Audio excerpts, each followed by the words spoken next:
안녕하세요. 블랙스톤 H입니다. 자, 이번 시간에는 우리 모두 데이터 탐정이 되어서요. 아주 흥미로운 미스터리를 하나 파헤쳐 볼 겁니다. 시작은 바로 이 질문입니다. 한 사람의 소득, 대체 무엇이 결정하는 걸까요? 나이? 아니면 교육 수준? 주당 근무 시간 같은 것도 있겠고요.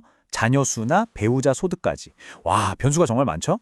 이걸 대체 어떻게 한꺼번에 다 분석할 수 있을까요? 바로 그겁니다. 그래서 우리에겐 아주 강력한 도구가 필요하죠. 이 문제를 해결하기 위해서 제가 이렇게 단계별로 수사 계획을 한번 짜봤습니다. 자, 그럼 첫 번째로 우리가 쓸 도구부터 살펴보죠. 바로 다중회귀 모형입니다. 이걸로 소득을 예측해 볼 거예요. 다중선형회귀, 말이 좀 어렵죠? 쉽게 말해서 나이나 교육 수준 같은 여러 개의 설명 변수, 즉 단서들을 사용해서 소득이라는 결과를 예측하는 통계 기법이라고 생각하시면 돼요. 이 단서들이 함께 어우러져서 결과에 어떤 영향을 미치는지 보는 거죠. 아하, 그러니까 이 복잡해 보이는 방정식이 우리가 데이터를 가지고 만든 소득 예측 모형, 그러니까 첫 번째 단서 뭉친 셈이군요. 네, 맞습니다. 복잡해 보일 수 있는데 사실 핵심은 저기 보이는 B값들에 있어요. 이 숫자 하나하나가 바로 회귀개수라고 불리는 열쇠인데요. 각 단서가 소득에 얼마나 큰 영향을 미치는지 알려주는 아주 중요한 값입니다. 자, 예를 들어 볼까요? 여기 교육, 즉 EDUC 변수의 회귀개수를 한번 보세요. 564라고 나와 있죠? 이게 무슨 뜻이냐면 다른 조건들은 다 똑같다고 가정했을 때 교육을 1년 더 받으면 연소득이 5,604달러씩 오를 거다. 이렇게 예측한다는 겁니다. 아주 직관적이죠? 아, 그럼 근무 시간도 같은 논리겠네요. 여기 보니까 주당 근무 시간이 1시간 늘면 소득은 약 949달러 정도 증가한다고 예측하는 거군요. 이제 좀 감이 오네요. 네, 정확해요. 자, 이제 각 단서들이 어떤 의미를 갖는지는 알았어요. 근데 더 중요한 게 남았죠? 과연 이 모형 전체를 믿을 수 있을까 하는 문제입니다. 이제부터 이 모형이 얼마나 쓸만한지 한번 평가해 보겠습니다. 자, 첫 번째 검증입니다. 우리 모형 과연 얼마나 정확할까요? 예측이라는 게 항상 딱 맞을 수는 없잖아요. 이 평균적인 예측 오차를 보여주는 게 바로 추정치의 표준 오라는 겁니다. 우리 모형의 경우 표준 오차가 약 36,607달러네요. 이게 무슨 말이냐면 우리가 이 모형으로 이 사람 소득은 이 정도일 겁니다 라고 예측했을 때 평균적으로 36,607달러 정도 틀릴 수 있다는 뜻이에요. 이 오차는 당연히 작을수록 좋은 모형이겠죠? 두 번째 검증으로 넘어가 볼까요? 이 모형이 소득이라는 거대한 퍼즐 조각 중에서 과연 몇 %나 맞출 수 있을까? 즉, 얼마나 설명력이 좋을까 하는 건데요.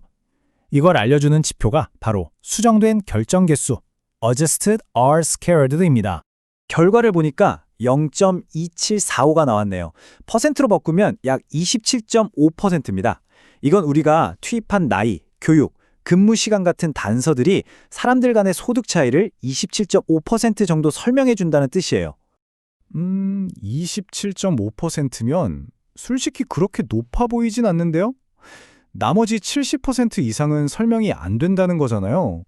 그럼 이 모형이 그냥 아무렇게나 추측하는 것보다 정말 낫다고 말할 수 있는 건가요? 아주 좋은 질문입니다. 바로 그럴 때 확인하는 게 F검정이에요. 다른 거 다 떠나서 저기 유의한 F값만 한번 보세요. 거의 0에 가깝죠? 이건 우연히 이런 결과가 나올 확률이 거의 없다는 뜻입니다. 다시 말해 우리 모형이 설명력이 아주 높진 않아도 그냥 찢는 것과는 비교도 안 되게 유용하다는 강력한 증거예요. 통계적으로 유의미하다고 말하는 거죠. 자, 이제 우리 모형이 쓸모 있다는 건 확인했습니다. 그럼 마지막 단계로 가볼까요? 수사팀에 여러 단서들이 들어왔지만 그중에는 진짜 범인을 가리키는 것도 있고 수사를 방해하는 가짜 단서도 있잖아요. 바로 그걸 가려내는 작업입니다. 방법은 아주 간단해요. 각 변수마다 붙어있는 P값이라는 꼬리표를 보면 됩니다. 이 P값이 우리가 정한 기준, 보통 0.05인데요. 이것보다 작으면 넌 중요한 단서구나, 인정. 만약 크면 넌 별 영향이 없구나 하고 제외하는 거죠. 어디 볼까요? 표를 보니까 나이, 교육, 근무 시간 이 세 가지는 P값이 0.05보다 아주 훨씬 작네요. 그런데 배우자 소득이랑 자녀 수는 P값이 꽤 커요. 0.05보다 훨씬 크네요. 네, 바로 그거예요. 그럼 결론이 나왔죠?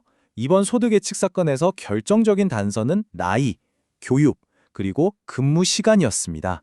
반면에 배우자 소득이나 자녀 수는 적어도 우리가 만든 이 모형 안에서는 별로 중요하지 않은, 오히려 혼란만 주는 변수였던 셈입니다. 자, 이렇게 모든 분석이 끝났습니다. 그럼 소득 예측 미스터리에 대한 최종 수사 보고서를 한번 정리해 볼까요? 네, 최종 보고입니다. 우리가 사용한 다중회귀 모형은 통계적으로 유의미한, 즉 믿을 만한 도구였습니다. 이 모형은 소득 차이의 약 27.5%를 설명해냈고요. 그리고 소득을 예측하는 데 가장 중요한 핵심 용의자, 핵심 변수는 바로 나이, 교육, 근무 시간인 것으로 밝혀졌습니다. 네, 이렇게 소득 미스터리는 해결이 됐네요. 자, 이제는 여러분 차례입니다. 만약 여러분이 부동산 개발업자라고 상상해 보세요. 주택 가격을 예측하는 모형을 만든다면 어떤 변수들을 포함하시겠어요? 아마 집의 크기나 침실 개수, 아니면 근처에 지하철역이 있는지 같은 것들을 떠올리셨겠죠? 맞습니다. 모든 데이터 안에는 이렇게 흥미로운 이야기가 숨어 있어요. 그리고 여러분은 이제 그 이야기를 파헤칠 아주 강력한 도구를 손에 넣으신 겁니다.